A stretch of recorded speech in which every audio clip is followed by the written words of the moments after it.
Lessons, Love, and Life. VAC Podcast, we're talking about what it is to be not just from the last month of having our internal identities, identifying what it is within ourselves that we need, rather than spending so much time on all the things outside of us. But I wanted to not talk about those that have already had the experiences of life.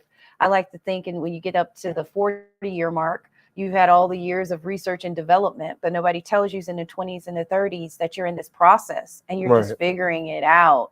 You're not supposed to have all the right answers. You're not supposed to. But we were in class and I thought about some of the conversations that you and I had, and it just really was the type of feeding conversation that I think so many, not just young adults, but adults in general don't have anymore. It's a rhetoric that just floats around through social media, and you just keep hearing the same conversation, same topics, same experiences, as though it's like a simulation. But in reality, those that are outside of the matrix, that are boots to the ground, that are serving like you, that are one-on-one with people, like it's a different conversation. So relationship building, I watched you these last few months, since I met you this year, you build relationships gently, which is not a typical experience of someone that's 22 years old. But you gently build these relationships, and you do it in such a motivational way to where I've watched you and Elias and Sorrel bring in young people that have a hunger. A hunger. What is it for you to connect to a person? For me to connect to someone? I'm just a very genuine person. You are. And I love to make connections, because I do believe that even though you can do great work by yourself, it's even better to do it collectively, especially when you have the certain people that you could bring in. Because as connective as I am, I'm going to be real and authentic, I am selective as well. So boundaries. So whoever that I do connect to, I'm very selective with that. So I connect to people on a generally, but as far as like bringing them into different parts of my life, I am very selective with that, and I do have a selection with that. Ultimately, it just comes down to me being a genuine person having genuine conversation, because it goes back to communication. Communication can tell you everything you need to know from a person, and from who you need to connect to, and how your purposes or your goals can intersect. Okay. Let's talk about goals then. Let's go into the goals. Okay. What is it? I think Las Vegas Local, shout out to Las Vegas Local and all those IG platforms that actually keep us laughing. The scariest thing is dating in Las Vegas was the meme yesterday. Oh, wow. The scariest thing you can do is dating in Las Vegas. My God. This is the truth sometimes. It's a facade. And you know what I mean? Like, this is the entertainment capital of the world. So a lot of people have this image and this idea. It is a second Hollywood, if you will, because it's really is. It's what the world thinks is happening, and what they think and what we are and how we are is two totally different things.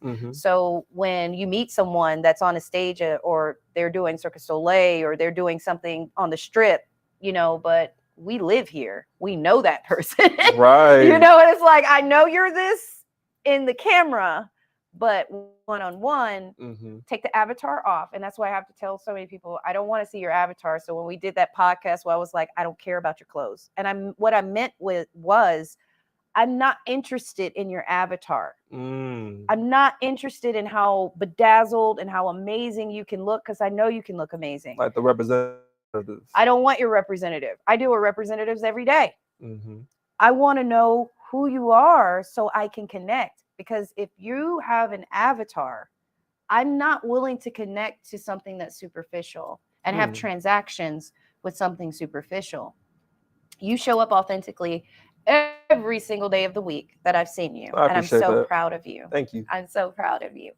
Because the idea is to allow your generation to know you guys are 2 generations away from analog, your digital society. The walk the dog out type of work, the transaction, the can I touch your hand? What does your hand feel like? Can I touch your Yeah. hand? Like, do you guys touch each other? Do you hug one another? We do. It's rare though. It's rare. It's rare. So when I'm talking to Gen X and my earlier millennials, we hugging it out. We got to see each other. I don't want to talk to you on no phone. Get off my phone. Yeah. I want to see you. Where your generation is like, text me. Stop. Why are you calling me? I don't want to. It's so disconnected. You know, speaking on this, Yes. this kind of connects to it Yes. with the work I do workshops. So with me studying for one of my workshops have coming up is to teach about managing your online presence. It was a section in there that talked about how back in the day, whenever you wanted to get in touch with somebody or you wanted to network with a specific person, you were forced to go to the town square. Whoop. Or the place where you knew everybody was going to go, and that forced you to make actual physical connections. Whereas today we have social media, which is like a digital town square, and it takes away that encouragement of having someone to have to go and meet someone in person because they have everything they need as far as that online. I love learning from you. So now it's an option. Whoa, back up. Okay. Digital town square. Time out. Oh, thank you, universe. Thank you, God. So last night, I have not put any of my national advocacy work out online, but when I go out, and I know it's digital world doesn't know who I am in the physical world here. So I'm out, right? Last night, I'm at the rally with this crazy experience because we've been going to different rallies. So as you know, with the council, it's been both sides. So we're learning all this information from both sides of where socially we are. And I'm looking at the diversity, and there was this young girl, and she's like, I think I've seen you. Like, who are you? And people just kept saying, like, who are you? Like, what's going on? And so he said, the lady, and there was a guy behind, and they were like, he's like, I saw you. I know I've seen you. And so you can imagine what it's like to have this experience to where you physically, and I mean absolutely physically, are connecting to someone. I can disconnect from this. You guys are cancel culture because there's no real, I could throw this away. That's not real. You're not real if you're in this. That's not real. It's just words. It's just a game because your simulation of a game is what's being played. So she looks at me and she says, what's the point of a rally? I said, I've been waiting for this question for a long time. I want to hear this answer. Oh, you already answered it. Back in the day, in order for you to connect, you had to go to the town square. Yeah. In order for you to know who, what, when, where, and how, you had to physically get in your vehicle and go to your city hall or an organization. Sometimes it's a church that held the information. If you had a smaller town, sometimes it was the actual city hall. Sometimes it was that one family that held all the power in the city and knew all the information, but you had to meet somewhere to get connected. You had to plug in because there was only one outlet in the town, right? So all your energy had to come from this one source. So as the rally comes together, so you imagine how much misinformation happened back in the day? Oh, I'm sure. Bruh. Yeah, I'm sure. You only got that one time that you got all this information. Now you're constantly bombarded with updates, instant changes. It's a gift and a curse. It's a gift and a curse. So she said, she's young, and she goes, oh, you're a national advocate? Oh my God, we're young. We just came all the way from Idaho. I'm like, oh, girl, yes, do it. They're young advocates for human and women's rights and the democracy and for democracy. Now, out of this conversation, I'm learning that, like you, these are young, beautiful souls, hungry. They just drove from Idaho on a whim. Yeah, that's a lot. Right? She's like, no, I saw this. And I guess the change in the political climate had moved her so much as an advocate. She had heard a story that moved her so much. Oh, by the way, it's the last day for early voting. You can't mail it in after this. You need to go to your Dropbox. There's Dropboxes all across the city. So please, please, please, please, please. I don't know how to stress. This is the pioneering moment. We're talking about relationships. You got to go vote. Yes, it matters. These young girls heard a story and said, I need to see it. They were going to just fill it. Their parents had went to Georgia and had, again, undecided, went to a rally, got connected inside the rally, changed their entire way of thinking. And then her mom called her to tell her, you got to go. Trust me, you won't regret it. Now, fast forward, I'm in line with them. I'm calculating, like, there's got to be about that time, like 2,000, 3,000, 4,000 people just pouring in. Like it's pouring. I'm looking and she's like, what is the point though? I said, you wouldn't have met me had you not come. That's true. Yeah. Would you have been able to be inspired again? She's standing in line and then she connects to the lady behind me. Now, mind you, we're all just there because of our affiliation and doing the roles and the work of getting people out and voting and being advocates or whatever it is. She, however, I mean, this was so paramount, starts talking to the ladies behind, finds a common ground, and they connect. You wouldn't have gotten that. At all, no. At all. So now she's got an added partner to her actual affiliation in several states away because she showed up. And this was just a person that didn't really know at first. What direction? Is it important? Should I vote? Does it matter? Like, we're still having this conversation in 2024? Yeah.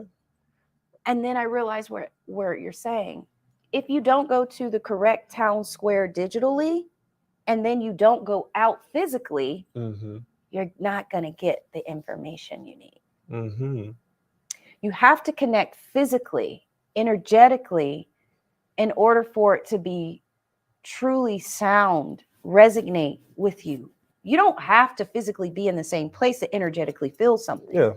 But if you're talking about being inclusive and being a part, that's the connection that we have to get back to. The impact of energy. You'll hear celebrities on the stage, concerts, rallies, anything, mass. I'm talking for the mass. They'll say it. You'll hear it over and over. Oh my God, the energy in here. It's so amazing. The energy, because it is you literally step out of this box and you stand before like-minded beings and you vibe. Yeah, exactly. You vibe. Nothing's wrong in those moments. Not one thing. I'm sitting there looking at the disabled, the rehabilitated, the babies. I'm looking at every walk of life, every shade of wheat. I said wheat because we're all the shades of wheat. Did you know that? No. Think about the wheat has a whole series of colors. There's no white. We're all shades, different shades. I can see that. You know what I'm saying? Like all the different shades. We're all melanated beings, beings of light. And I'm seeing it all in one space. And I thought to myself, we don't know what we're doing in this new archetype yet. We're starting something new right now. And it got proxied in by nature of politics and social economic downturn. But what we're really seeing is not true division, but a new inclusion of like-mindedness. Can you expand on that? Yes. So sometimes in history, you'll see division and looking at a series of war, divide and conquer. All of the social aspects that you look in history, you could see division happen. And then that's when there was an infiltration into that society with a new application of norms, societal norms, if you will.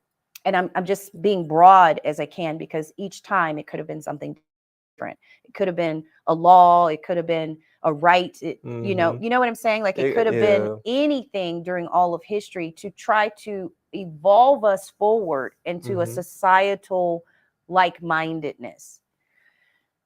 I look in history going all the way back to the Moors,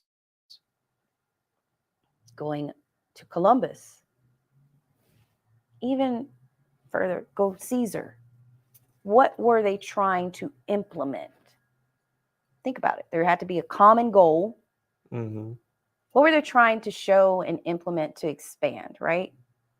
Once we get into an expanded mindset, like you see this division right now. As far as social media or the internet? In everything. People. Okay. Oh, today. So division. You have division amongst men and women. You have division amongst people of color.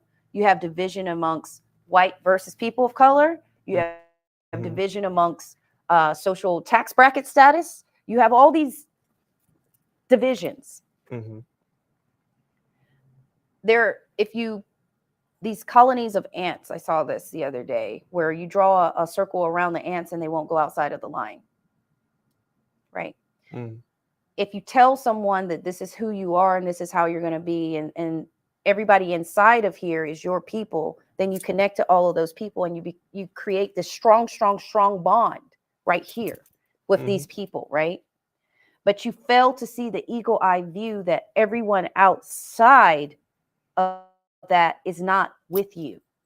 You're in the same area, but you have secluded yourself, isolated yourself into thinking that everything that's inside this circle is the end all be all. But there are other circles outside of you. So yes, you are fundamentally strong in this circle. And that circle actually could do powerful work to those other circles. But that's not how it's supposed to be. The circle is for all of us to be included. Not to say that I'm gray, you are green, so gray's better than green because of the color contrast. You're all a color. One is not greater than the other. But when you say that all the green get together, and then by nature, all the green is more in number, quality, there's a lot of green, and only a few gray, right? That's the population. So if the population says that if I were to allow the segregation that all the women are over here, then you got subcategories of all the different types of women that are over here. All the men are over here. Then you got to separate all the different types of. Do you see how you just created so much division? Yeah. But everybody feels a part of something, but we're connected to nothing because we're not connected to each other. I think it's the enforcing of the differences, because I feel like it comes down from acknowledgement and enforcing. So there are differences when it comes to like how we show up, how we appear, different skin complexions, different places in life and the economy and things like that. But it's the enforcing part that I feel is what really throws people off. Like, for Explain instance, enforcing. So let's say, so you know how you have like the legislators, people that come up with like laws. You have the executive branch. I think those are the enforcers, right? I think that's so. What I'm getting at is pretty much like, so let's say myself and a Caucasian male. So clearly we look different. Our skins are different. That would be an acknowledgement. But then an enforcing. So it's just an acknowledgement thing. It's not an attachment. You're just acknowledging. I notice we look exactly, different. And not enforcing it. Not enforce. I just noticed we look different. And the enforcing would be, oh, you're different from me, so you need to be treated this way. Oh, whoo. So the differences are there, but so they can be acknowledged because the differences are clear to see, but they don't have to. But the enforcement of them is the problem, and how people are going about the different levels of treatment based off of where people are differently placed. So this just gives me a different perspective. A lot of people are having the conversation about appropriations right now.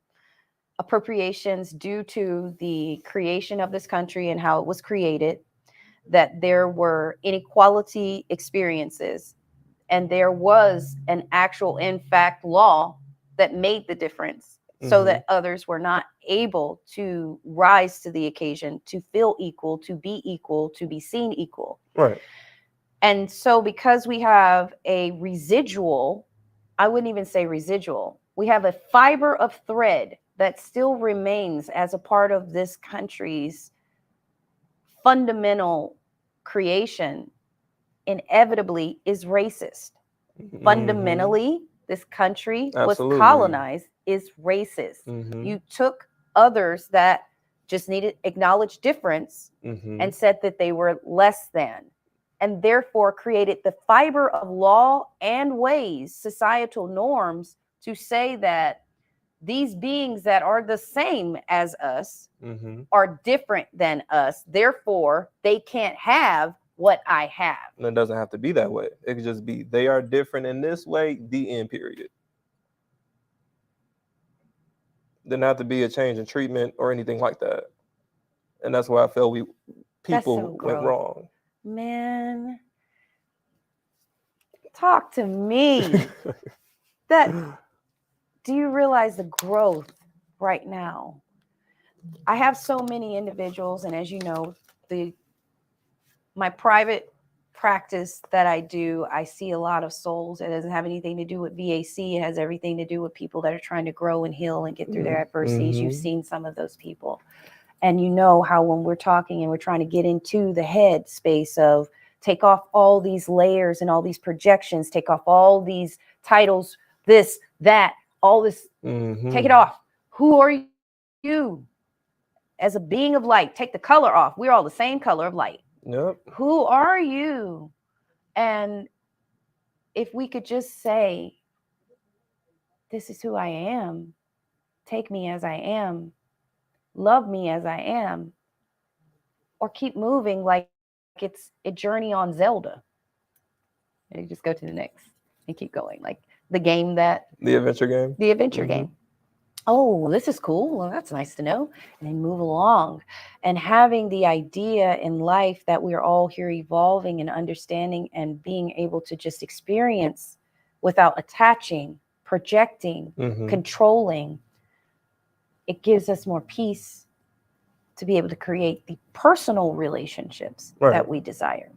I'm glad you brought this up because I say this. If you can't look outside of yourself and accept someone just as they are, even if they're doing the most, that's their world. It has nothing to do with you. If you can accept that they were created just like you were created as a human being, and they're not harming, immoral, or doing something that is creating discord in life, you have to ask yourself, what does that say about you? If you're that unregulated, to be so distorted that you would want to project hate, create all these chemicals in yourself, hurt yourself, because it ain't gonna hurt that person don't know you. You're gonna hurt yourself all over the idea that someone's different than you. Does that make sense? No, it's distortion of identity and different societal structures and things like that. And the ego are what give those things fuel. So to be like, we as people, especially in today's world, in my generation for sure, we like to separate ourselves, and I use the term we very loosely, by status and y'all are a different status things. Grabbing generation. Clout, all of those Good things. Lord. All of those things. Or like, oh, this person's weird, or they lame, things like that. So because they're different, they're weird, or they're lame, or if they can't understand it, instead of it being slang, calling names like back in the day, whites called black the N-word, or blacks called white names, now you got, oh, that's a blah, blah, blah. You got all these new terminologies that you project out, all because it's the same root. You don't understand that person. Therefore, you're projecting that person isn't a good, like there's something wrong. But in reality, you just don't understand. I do want to wrap up this part of what I was saying up. that society creates these distorted images of people and these social constructs and expectations and standards that that a lot of us fall for. So they have the play, everything is mapped out, and our egos are the things that give them life. So feeding into it. Feeding into it, exactly. When we feed into our fear, we allow our fear to dictate our reality. And how we react and respond to other people. Yes. Yes. If I'm not able to understand something fully, what ends up happening to me is I will pull myself away versus projecting. I'll look at myself hard because I know it's just a mirror. Okay, what's up with me? Why don't I like what I'm feeling right now? I never say I don't like that person. It's usually what that person is doing in that time, in that circumstance. That's why so many people, you're so forgiving. You're so forgiving. No, it's energy. I don't need to attach to an energy was just for that moment. You know what that is? Yes. That's accountability. Yes. And that is something that a lot of people in this generation, a lot of people in this just time period just lack. They lack accountability. They lack responsibility. So then it's just projection of, oh, this person is that. And then it leads on and it's like a domino effect. And it never goes down to the root because the root always comes back to accountability. What are you accountable for in your life right now that you know in relationships? Like for me, I know we've talked about this. Somebody was saying, marriage. Marriage does give life, extends life, gives this great experience if it is a healthy union. If it is an unhealthy union, as a matter of fact, it will shorten your life and it will cause more detriment to it. Hence why you must know yourself so that you can have those strong partnerships in life. This whole new societal norm that nobody's loyal, right? No, F these and this and that. I'm like, y'all gonna die miserable. It's that online. People I was like, what y'all doing? Online. They got to go outside. I'm 41, single. I was, and granted, I'm a different breed. I know that. But I've raised my family. I had a long marriage, almost 20-year marriage, and my son to graduate. I didn't have a divorce like the typical person had. Not at all. Was it pleasant? No, divorce is pleasant. But the reality is, if you truly love someone, that doesn't change by circumstances, even when you're hurt, because hurting that person hurts you. Oh, yeah. And hurting the person that you created life with hurts them. And when you're in it and you're going through all the emotions and you're seeing more of the destruction that's coming with it, you realize then what it means to, when you really love a person, you'll let it go. Because you understand the vibration of what you're doing is going to affect you, not just them.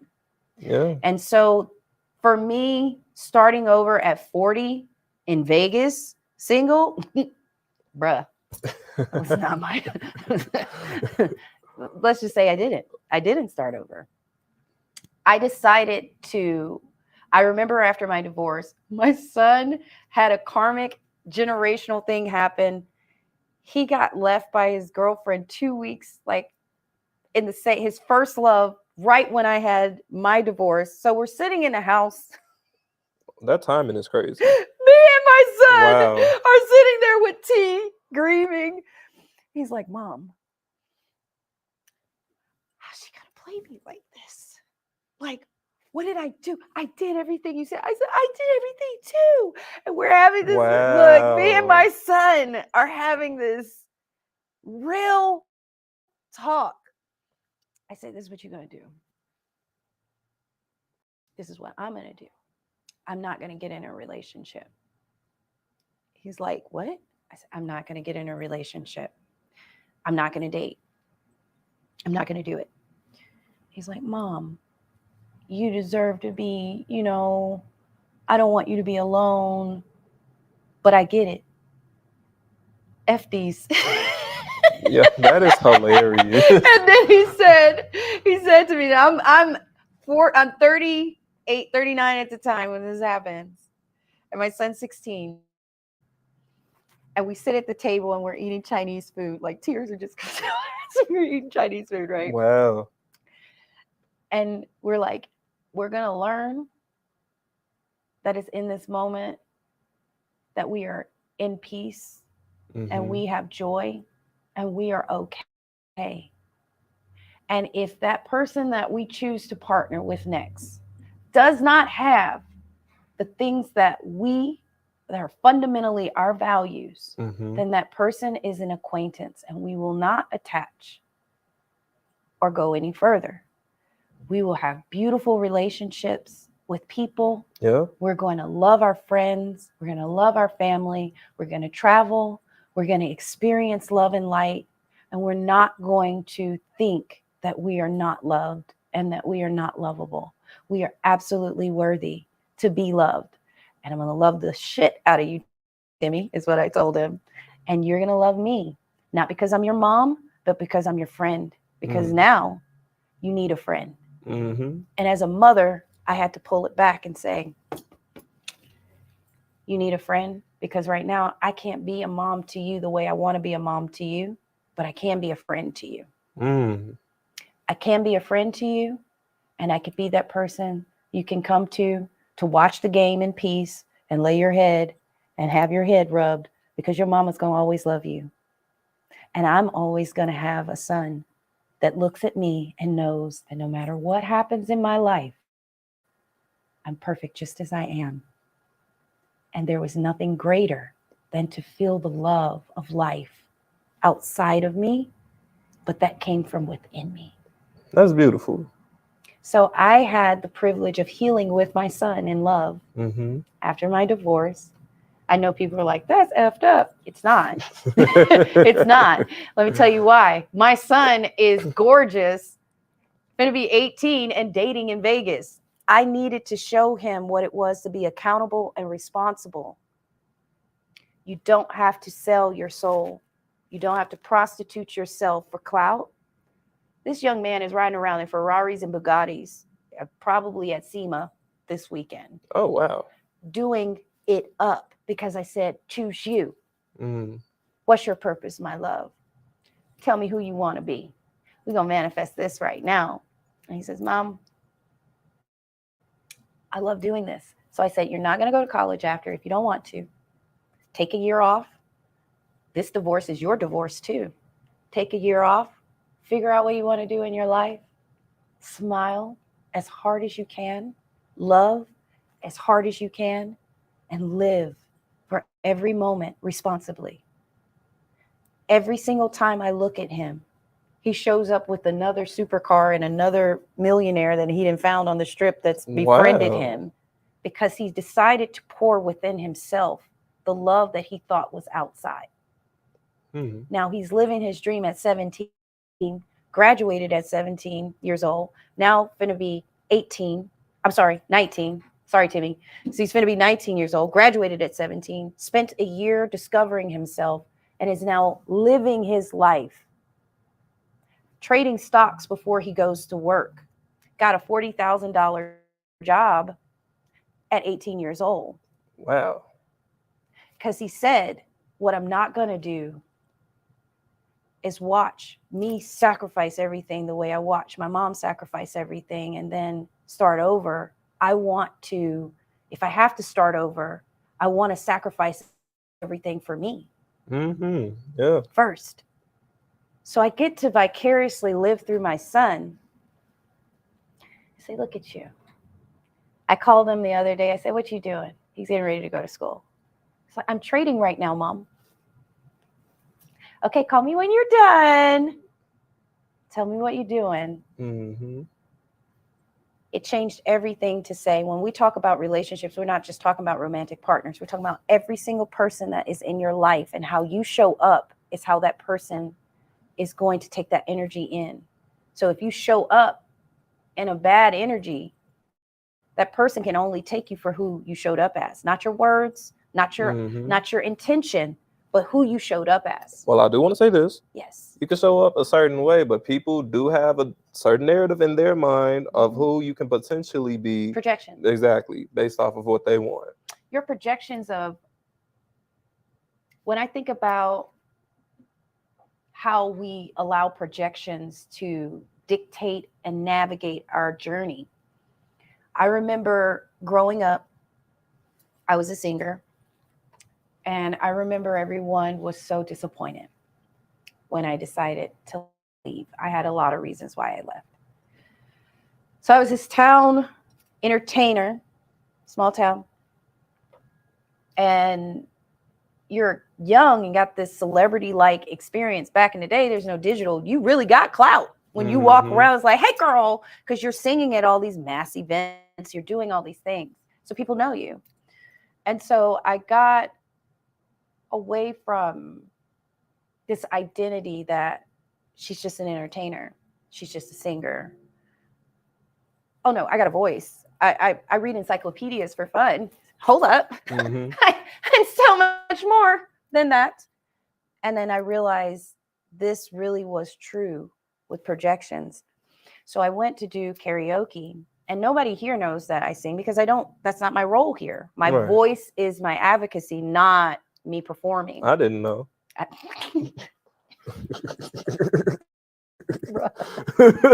I didn't know. Good. I'm playing. Surreal's over there like, I didn't know either.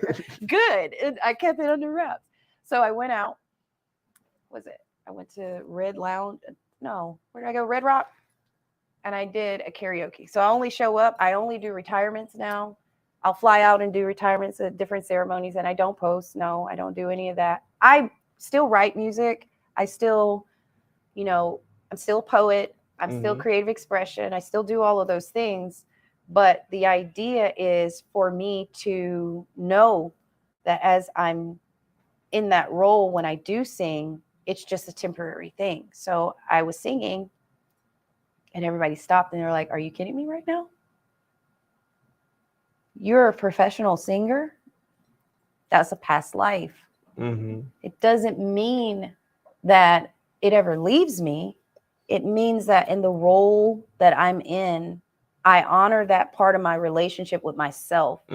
I give that to myself. I sing. I don't make a clout for everything that I do because there has to be a certain level of giving it back to me. Yeah. I would rather sing to Moon and my son every day of the week, or my love when I have my love, than to go through the idea that I have to perform to be accepted. The stress of having to perform all the time and always have this image, like a lot of folks think like, oh my God, when they see me, you're not wearing a lot of makeup. Like I thought that was a filter. No, it's not a filter. It's not like I'm real. Like I'm not an avatar.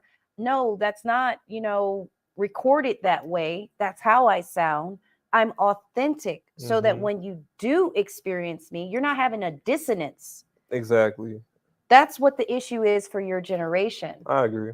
It's a dissonance. Who you are on this is not who you are. It's not who you are when you meet. Exactly. And then the energy is off because they're on show and performance here. They're not performing in front of you.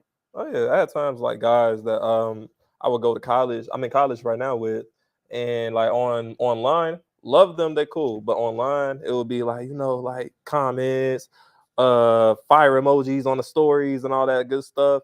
And then once it's in person, it's like the energy's not the same. It's not the same. It's not there. And it's like, we so cool online. I feel like that's a lot of people's situations. Even Can you imagine being in a relationship like that? Like not just friendships, but you're sleeping with the enemy, so to speak. Like you are connecting with someone in your personal life and they show up and they're not who they are out. They're this person online. They're this person for the show. But then when you get home, it's a different animal. Oh, yeah. That's what you're explaining. Pay attention. So if these are the superficial relationships energetically that I'm not saying you're attracting these, this is just the norm. That's a societal norm. You're not attracting these people. That's everywhere right now. How do you, because you said you're selective. Yeah. How do you protect yourself from individuals that are clout chasers? That are clout chasers? Because in honesty, not that your friends are clout chasers, in honesty, if you're my cheerleader online, and you're my cheerleader when you see other people clapping for me, but when you see me out and I'm just chilling, and Chris is, out with Moon, and she got her boots on and she boots to the ground and she running around the city, but you don't know me. But then you see me and I'm standing beside a representative or a celebrity or a person that is of importance, then I'm important again to you. It's a clout thing. I am who I am in all the different versions that I am. But the most greatest value that I offer anyone is the Chris that you get is the same Chris that he gets. That part. Yeah. And he gets, and she gets, and they get. I don't switch it up. You guys have different, like literally like a video game. You guys go change out your avatars at different levels. Like, oh, level 1, I'm going to be this. Level 2, I'm going to be this way. Like when I'm at work or whenever I have like certain posts, I carry myself a certain way in professional spaces, including some of my social media. I'll be more, more professional, things like that. But when I'm in person, I'm less professional. I'm more down to earth. I'm always down to earth, but it's the same me, just a different, how you have different versions of yourself. It's still you to the core, but you just show up differently in certain spaces. So with me online, I have more of like a professional kind of look, carrying myself, just not cursing or doing anything like that. And then when I'm with friends and stuff, it's more unprofessional, for lack of better terms. So pretty much it just comes down to just real conversations, just real genuine conversations. I don't code switch. You don't code switch? I don't. That's my gift. That's what's crazy about me, because everybody's like, Christians get away with